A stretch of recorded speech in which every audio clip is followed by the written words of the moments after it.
बहुत बहुत धन्यवाद संचालक महोदय जी। भारत की धरती में जन्मे सभी संतों, गुरुओं, महापुरुषों, महानायिकाओं को नमन करते हुए आज 268वीं जयंती पर हम के अध्यक्ष किशोर सोनवानी जी,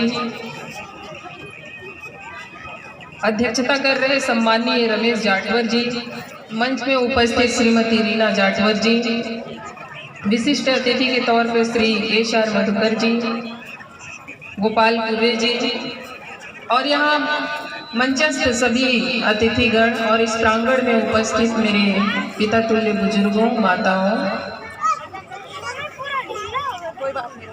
भाइयों बहनों, प्यारे बच्चों, आप सभी को मेरा जय सतनाम, जय भीम।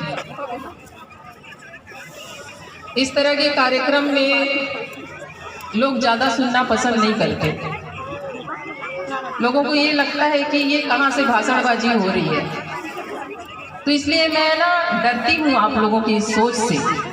कहीं मैं बोलना शुरू कर दी और आप लोगों की तरफ से मुझे ये मुखार बिंद जो आपके झरेंगे, पता नहीं क्या क्या बोलेंगे, भाषण सुनाए जा रहे हैं, तो थोड़ा सा डर डर के थोड़ा सा ही बोलूँगी, ज़्यादा नहीं बोलूँगी। बाबा गुरु घासीदास जी को देखिए, हल्ला करेंगे तब तो बिल्कुल नहीं बोलूँगी, आप सुनेंगे ही नहीं तो बोलने का कोई मतलब नहीं है। बाबा गुरु घासीदास जी को जब अंग्रेज यहाँ पर हुआ करते थे, 1830 से पहले की बात है, उस समय जो अंग्रेज यहाँ पर आए थे उसमें से एक चार्ल्स ग्रांट करके एक अंग्रेज थे। वो बाबा गुरु घासीदास जी के ऊपर में उन्होंने कुछ कहा।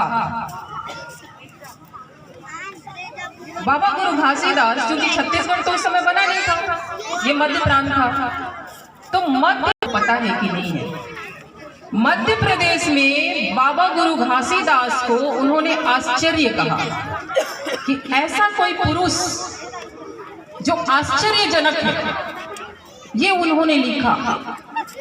जब बाबा गुरु घासीदास जी के ऊपर में उन्होंने लिखना था, ये लिखा, और उन्होंने ये भी लिखा कि छत्तीसगढ़ की धरती में ऐसे बहुत से आश्चर्य धरती के नीचे दबे पड़े हैं जो अभी भी हम सब के सामने नहीं आया। उसमें से एक आश्चर्य आप हम सब जिनकी आज जयंती मना रहे हैं, बाबा गुरु घासीदास जी, वो हैं। घासीदास जी ने अपने जीवन काल में जिन प्रश्नों का, जिन समस्याओं का सामना किया, मुझे लगता है उन्हें उनके वंशज आज भी नहीं समझ पाए। सतनाम का जो मर्म है, सतनाम केवल सत्य का नाम जपने का नाम नहीं है, सतनाम, इसका पूरा जो मर्म है, उस मर्म को आज तक हम नहीं समझ पाए। मुझे ऐसा लगता है जो उनके वंशज हैं, हम सब छत्तीसगढ़ के रहने वाले, मध्य प्रदेश के रहने वाले, हम नहीं समझ पाए। और नहीं समझ पाए इसी वजह से कुछ लोगों ने कूटनीतिक तौर पर बाबा गुरु घासीदास जी को महंत बना दिया, गुरु बना दिया। हम सब बोल रहे हैं ना बाबा गुरु घासीदास, बार बार बोलते हैं इस बात को, तो उनको या तो हम महंत समझते हैं या तो हम गुरु समझते हैं। जबकि अगर आप पढ़ेंगे तो आपको ये जानने को मिलेगा कि बाबा गुरु घासीदास एक सामाजिक आर्थिक क्रांति के पुरोधा थे, सामाजिक और आर्थिक क्रांति के पुरोधा थे। वो क्रांतिकारी पुरुष थे, महापुरुष थे, जिनकी वजह से छत्तीसगढ़ में अंग्रेजों की तूती नहीं चल पाई, जिनकी वजह से आज भी छत्तीसगढ़ को आप देखना, बाकी जगहों में जितना लूट पाट हुआ छत्तीसगढ़ में उतना नहीं हुआ। बाकी जगह में जितने दंगे फसाद होते हैं, चाहे आप बिहार ले लो, उत्तर प्रदेश ले लो, जितने दंगे फसाद होते हैं, छत्तीसगढ़ में आपको वो दंगा फसाद नहीं मिलता। ये किसकी देन है? ये बाबा गुरु घासीदास जी के सामाजिक और आर्थिक क्रांति का परिणाम है, उसकी देन है कि छत्तीसगढ़ में हम लोग शांति प्रिय लोग रहते हैं। बहुत सारी बात सम्मानीय रमेश जाटवल जी बहुत अच्छे से आप लोगों के सामने रखेंगे, मैं उन मुद्दों पे नहीं जाना चाहती। जैसे कि आज जो यहाँ के जो सतनामी लिखते हैं या जो कंवर हैं, आदिवासी कुछ नेता हैं, ये आदिवासी कुछ लोग हैं, उन लोगों के नाम पे जो जमीन है, केवल सतनामी लोगों को ही ले लिया जाए तो 362 गांवों की जमींदारी मिल पाई बाबा गुरु घासीदास की वजह से।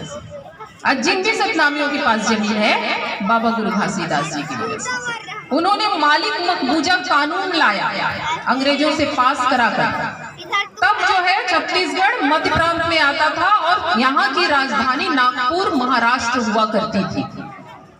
वहां से जाकर के जमीन का अधिकार हम लोगों के लिए लेकर के आए। ये गुरु घासीदास जी की देन थी। छत्तीसगढ़ के लोग, मध्य प्रदेश के लोग आज भी बासी खाते हैं क्या? बासी खाते हैं? खाते हैं? खाते हैं। मुझे लगा कि 20-25 साल पहले खाते थे। तो बासी खाने वाले लोगों में ये जो प्राण आए, ये कहां से आए? बासी खाने वाले लोगों में इतनी उग्रता, इतनी तेज, इतनी बुद्धि, इतना आत्मसम्मान, प्रतिष्ठा की लड़ाई लड़ने का जज्बा कहां से आया? ये आया बाबा गुरु घासीदास जी के रक्त बीज जब हम पे पड़े, जब उन्होंने अपना रक्त हमारे लिए बहाया, जब बाबा बालक दास उनका रक्त बीज जब हमारे ऊपर पड़े, तब जाके मान प्रतिष्ठा की लड़ाई ये बासी खाने वाले लोगों ने समझा और तब जाके हम प्रतिष्ठित हुए, हमारी प्रतिष्ठा का स्थापना हो पाया। आप कभी भी देखना, किसी भी काल को आप उठा के देख लो, समाज कैसे बनता है? समाज सबसे पहले नेता के दिमाग में बनता है। नेता सोचता है, नेता मतलब लीडर, नेता मतलब जो अपने समाज का अगुवाई कर रहा है। ये आजकल के मैं पॉलिटिकल लीडर की बात नहीं कर रही हूँ। समाज कैसे बनता है? उस समाज का जो अगुवाई कर रहा होता है, उस समय तत्कालीन समाज का जो अगुवाई कर रहा होता है, उसके दिमाग में पहले समाज बनता है। मेरा समाज कैसा होना चाहिए? छत्तीसगढ़ का समाज कैसा होना चाहिए? इसमें महिलाओं की स्थिति कैसे होनी चाहिए? इसमें गरीब पिछड़े लोगों के लिए क्या किया जाना चाहिए? इसमें कितनी इनकी भागीदारी होनी चाहिए? शासन सत्ता में भागीदारी होनी चाहिए, शिक्षा में होनी चाहिए, नौकरी में होनी चाहिए, बिजनेस में होना चाहिए, कैसा होना चाहिए? ये पहले लीडर के दिमाग में आता है और जब ये लीडर के दिमाग में आता है, उसी के आधार पर वो समाज का निर्माण करने का प्रयास करता है। मैं अकेला ही चला था जानिबे मंजिल, लोग आते गए और कारवां जुड़ता गया।